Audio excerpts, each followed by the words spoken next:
O kaya dyan, magpunta naman tayo dito sa balitang flood control. Itong hayop na ito, si Alcantara, nag-withdraw na siya ng kanyang unang sinumpang salaysay. Pakinggan natin.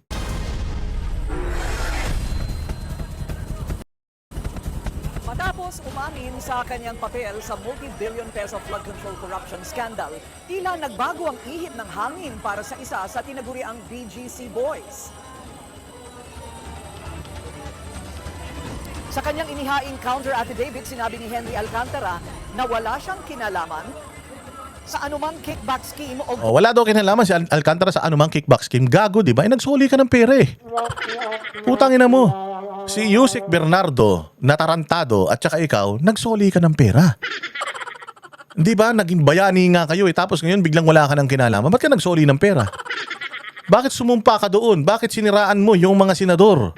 Doon sa hearing ni Ping Lacson. Putay na kasi to si Ping eh.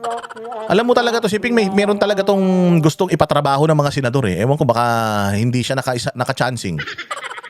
Gusto niya talaga itong mga kapwa niya senador ang magdusa dito. Samantalang hindi naman senador ang may kasalanan talaga dito. Unang-una sa lahat, yung mga taga DPWH, yung Congress na gumagawa ng budget at yung pumipirma ng budget na taga Malacanang. Yan ang may kasalanan eh. Pero pinipinpoint nila itong mga senador. Ewan ko, para makalimutan si Martin Romualdez, para makalimutan si Bongbong. Kaya itong mga senador ang kinakanan niya. O itong Alcantara na ito sumumpa, meron pang, di ba? Tinan mo, meron siyang unang salaysay, dinidinay niya, biglang inamin niya, naglaglag siya ng mga pangalan, biglang po siya state witness na siya. Tapos ngayon, hindi na naman. Hindi na naman siya, iba na naman yung lyrics niya, pabago-bago. So dapat ito kinukulong na to, sinisilya electrica na nga dapat to eh. So ganyan kawalang kwenta yung Blue Ribbon Committee ni Ping Lacson. Kita mo nangyayari dun sa mga testigo. Kung si Marcoleta yan, pucha tuloy-tuloy ang hearing na yan. Kung si Marcoleta yan, sana dire-diretso, meron na sana tayong na-pinpoint na mga malalaking tao. Pero hindi, kita mo si Lacson, patapos magsalita ni Saldico, hindi na natuloy yung Blue Ribbon Committee. Yung Blue Ribbon Committee hearing, di ba? Sinasabi nga ni Amy Marcos na bawal silang magsalita at magtanong kung patungkol sa high-ranking officials, yung tatamaan ng mga tanong nila. Tapos magdi-deny sila. Walang hiya. Tagal-tagal na. Kailan matutuloy ulit yan? Putang ina, wala na kayong testigo. Yung mga testigo nyo nagsipag-recant na. Si Guteza wala na. Sabi ni Chavit Singson, tinatago na daw ni Romualdez. Tingnan mo si Saldico, huminto na din. Kasi nga naabot na sigurado yan. Naabot na yan ng mga sindikato. Huwag ka na magsalita. Lahat ng gusto mo ibibigay namin. Napakadelikado ng mga impormasyon na nalalaman mo. Total naman, hindi ka na rin makakauwi sa Pilipinas kahit anong sumbong mo. Makukulong ka pa rin naman doon. Sige na, papayagan ka na lang namin magtago dyan. Ito pera. Sigurado ganyan eh. Naabot siya kaya biglang huminto siya eh. Paano? Wala na investigasyon. Yung ICI nag-iimbestiga, putay, isang tao. Saan ka naman? Yung kusinero, siya din tagahiwa ng siya rin yung tagahiwa ng Ricardo. Siya pa yung tagagisa, tagahugas pa ng pinggan. Puta, paano gagana yung ICI na yan? Pinagloloko tayo nitong mga to, puta ragis nakakalusot tong mga to dahil dito sa mga gagon to, pati mga senador na mga sikat na na gagamit dahil gusto lang nilang pagtakpan yung totoong mga may-ari, mga may kasalanan dito sa kaso na to eh. those projects. Narito ang exclusive agenda report ni Joash Malimban. Hindi ko na po titingnan to. Ito po galing sa puso ko. Nangangamba po kasi ako sa seguridad ng pamilya ko. Ang puta si Boying, taga-abot pa ng Ganyan kaloko-loko yan si Boying. Putsang ina, chuwariwap niya to eh. Magkalayo kasi yan. Magkalayo yan sila. Sabi ni Ping Lacson, Alcantara, umupo ka doon sa tabi ni Boying para ma-guide ka. Ang ina niyan. For the first time, putya, nangyari yan sa history ng Senate inquiry na pinalipat ng upuan doon sa katabi ng secretary para mabigyan siya ng guide, makoachan siya. Anak ng tinapay talaga to si Ping Lacson, ibang klase ka. Alam mo, hindi namin mahahalata yan. Di ba malayo yan? Tapos biglang, nagkaroon na ng sariling, biglang nagbago yung una niyang salaysay, naging ganito na naman. Tapos ngayon nagbago naman, ganun din si si Bernardo, Yusek Bernardo. Di ba? Nagsalita, nilaglag yung mga senador, biglang marami pa kaming itatanong, hindi, dadalhin muna namin siya sa sa DOJ. Ba't dadalhin nyo? Magtatanong pa kami dito, hindi. So pinayagan ni Lacson, pinaalis, pagbalik, putya, meron pang supplemental affidavit. May dagdag, anak ng tinapay talaga to si Boying, magaling gumawa ng script eh. Ito pong aking salaysay. Ay, marami pong mga tao na mababanggit. At ako po ay humingi ng tawad sa mga tao na to, pero kailangan ko pong sabihin yung katotohanan. Hinihiling ko lang po sa ating buting chairman. September 23, Sa 2025, ating nang emosyonal na magsalita si Secretary former Justice DPWH po, Bulacan District maproteksyonan Engineer po yung Henry pamilya ko. Alcantara sa Senate Blue Ribbon Medyo- Committee hearing. Dito niya inilahad sa pamamagitan ng isang sinumpaang salaysay ang umano'y kalakaran pagdating sa pagtanggap ng kickback sa mga proyekto ng ahensya. Sa ilang pagkakataon pa raw, siya mismo ang nagde-deliver ng pera sa mga umano'y tumatanggap ng porsyento sa budget ng mga proyekto. Inayos ko po lahat yun at dinala ko po sa tauhan lang po ni Senator Joel somewhere in Bukawi po. Ayan naglaglag ng mga pangalan, Senator Joel. Meron pa dyan pinangalanan, sila Nancy Binay, si Chis Escudero, si Jinggoy, napangalanan pa si Senator Bong Revilla, si Grace po, napangalanan niya mga yan eh. Etong mga to nagpangalan sa mga yan, nilalaglag niya dyan si Villanueva. Hindi ko hinatid sa kanya diretso, pero sa tao niya. Pero grabe, si Villanueva, gulping-gulpi. Ngayon si Villanueva pupunta sa DOJ para sagutin yung mga paratang na yan. Sabi ko nga sa inyo, paratang lang ito walang ebidensya to paratang lang to, ni walang text messages and all. Pero may investigasyon, pinapasagot na itong mga senador na to, pero yung mga congressman wala. Yung mga malalaking congressman wala. Si Romualdez wala. Si Sandro Marcos wala. Di ba? Ang sabi ko po sa kanya, baka pwede, pakibigyan mo lang to kay boss. Tulong ko to, kung ano man ang future na plano niya.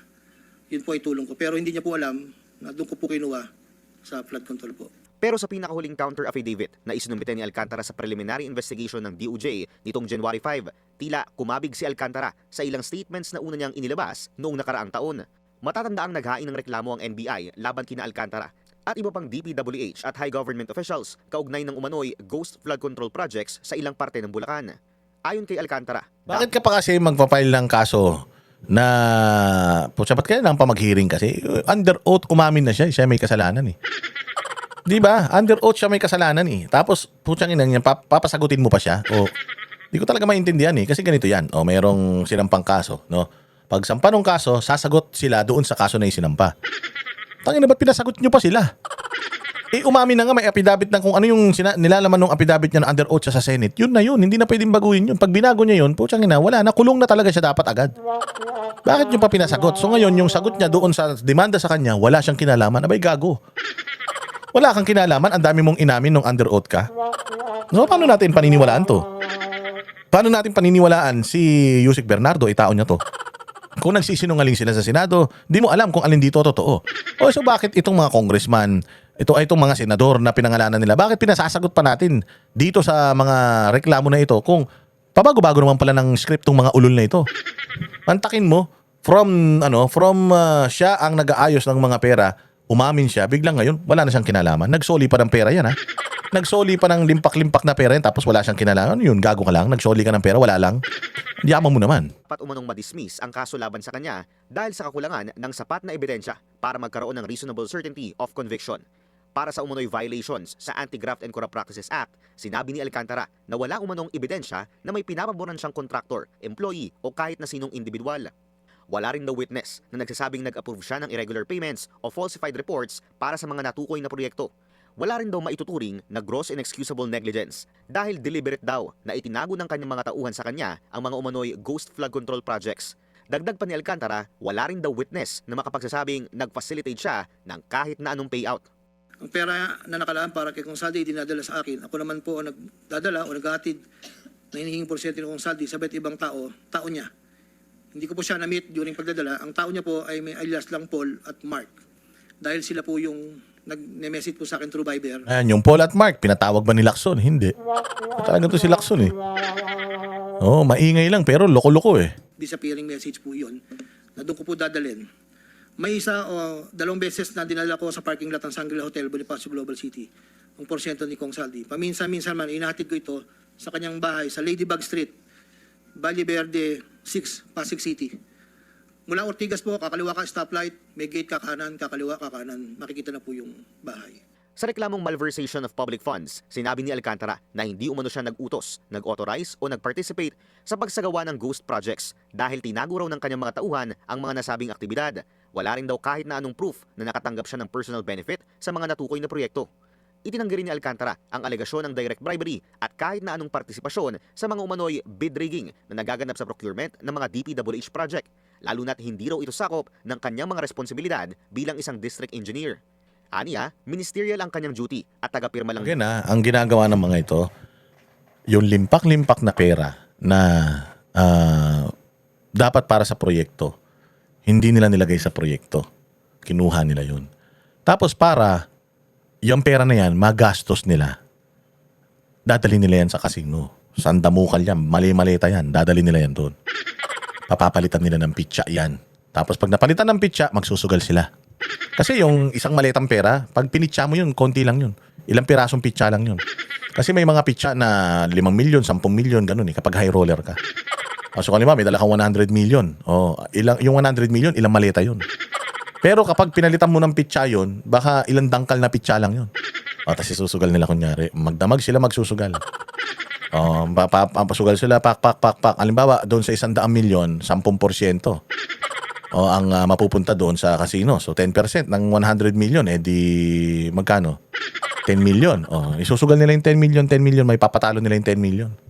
Pag naipatalo nila yung 10 million, yun na yung kita ng casino. Ano na yan? I-out na nila. Yung pera, yung mga pitsa nila na natitira, ibibigay na nila sa casino. Yan na. Tapos, yung casino ngayon, gagawa na ng cheque. Legal na ngayon yung pera, hindi na siya galing sa flood control project. Nalabhan na yung pera. Malinis na yung pera. Pagkuha nila nung cheque, i-encash nila sa bangko, makikita sa bangko, galing sa Pagcor yung cheque. Nanalo sa casino to. Sige. I-deposito yung pera na yan sa bangko. Kaya, sige, ilabas yung pera na yan. Ganun ang ginagawa nila. Kaya ngayon, pag tinignan mo talaga yan, makikita mo yung mga transactions, pag chinek ng Anti-Money Laundering Council, pag tinignan mo yung transactions, galing sa mga legitimate businesses, mga casino. Yung pera. So, hindi madumi. Ganun ang mantakin mo, nagpakasasa itong mga ito. Ang daming pera ng mga ito. Baka ilang babaeng pinagkukuha nila, ilang mga garang sasakyan, ilang mga masasarap na mga pagkain ng pinaglulunok ng mga hayop na ito. Tapos, ang nagdurusa, yung mga itinuro nilang walang ebidensya. Yung mga senador na ginagamit nila dahil mga sikat para pag-usapan sa buong Pilipinas. Tapos, nakakawala si Martin Romualdez, si Sandro Marcos, nakakawala si Bonoan, pinatay pa si Cabral. Di ba? Yan ang nangyayari sa bayan natin Pilipinas, mga bossing. Kaya wag tayong magpapabudol sa mga hayop na ito. Lagi natin tatandaan, mga boss, lagi natin tatandaan na itong bayan natin, hindi mangyayari itong mga corruption na ito kung hindi natin papayagan. Mabuti ngayon kahit papaano, nagiging aware tayo, nalalaman na natin yung proseso, nagiging matalino tayo, kaya lang nalulusutan pa rin tayo. Bakit? Kahit gano'ng kaganda yung budget na ipinasa ngayon 2026, kahit nasabihin nilang gano'ng kalinis, kung nandiyan pa rin yung mga magnanakaw, kung nandiyan si Bongbong, nandiyan si Romualdez, nandiyan pa rin yung anak, yung mga sekretary ng mga magnanakaw, nandiyan pa rin, maniwala kayo. They will find ways na yung perang malinis, yung budget na malinis, manakaw sa inyo. Anong paraan para matapos itong problema natin to sa bayang Pilipinas? Mawala lahat sa posisyon yan. Naturally or forcibly. Pero wag natin puwersahin, mas maganda na talagang gamitin natin yung ating boses, yung ating collective efforts para i-expose lahat ng katiwalian nila dahil natataranta talaga sila kapag may bumabati ko sa kanila. Kaya nga grabe ang ginagawa nilang effort para matrace taga saan ba itong vlogger na ito. Ano ba tong vlogger na ito? Abutin natin, alokan natin ang pera. Kapag hindi tinanggap yung pera, gamitin natin yung pera para pakulong ito, patayin ito. Ganun ang gustong gawin ng mga yan. Kaya maraming mga vloggers na dating Duterte bumaliktad dahil nasilaw sa pera. Napakaswerte natin dahil meron pa rin na mga vloggers na talagang matatapang lumalaban sa katiwalian at hindi nagpapatakot sa mga hayop na yan. Kaya i-like, i-share ninyo yung mga content natin para makarating sa mas marami pang Pilipino. Magkita-kita tayo ulit sa susunod na vlog. Mabuhay ang Bayang Pilipinas. Kami ang boses ng masa, hindi natatakot. Katotohanan lang, di kami nalulunod. Walang bahid ng sismis, lahat ay totoo. Kahit sino ka pa, pag mali ka babanatan ka. Walang pinipili kulay, wala kaming kinikilingan. Basta para sa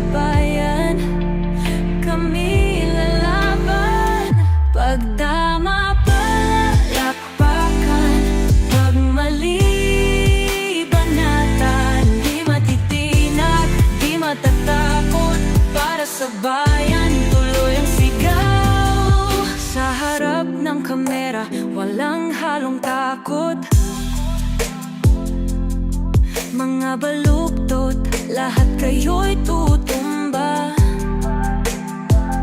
Ang hustisya at totoo, yun lang ang mahalaga. Kahit sinong harang, di kami matitinag. Walang pinipiling kulay, wala kaming kinikilingan. Basta para sa bayan, kami lalaban. Pag tama palakpakan, pag mali banatan. Di matitinag, di matatakot, para sa bayan tuloy ang sigaw. Kung nasa tama ka, ikaw ay aming kasama. Pero pag mali ka, handa ka na bang mabasag? Banateros kami, walang inuunan, dahil bayan muna bago ang sarili.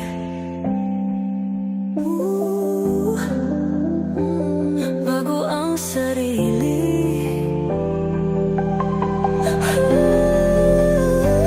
Pag tama palakpakan, pag mali banatan. Banateros ang sigaw, katotohanan ang laban.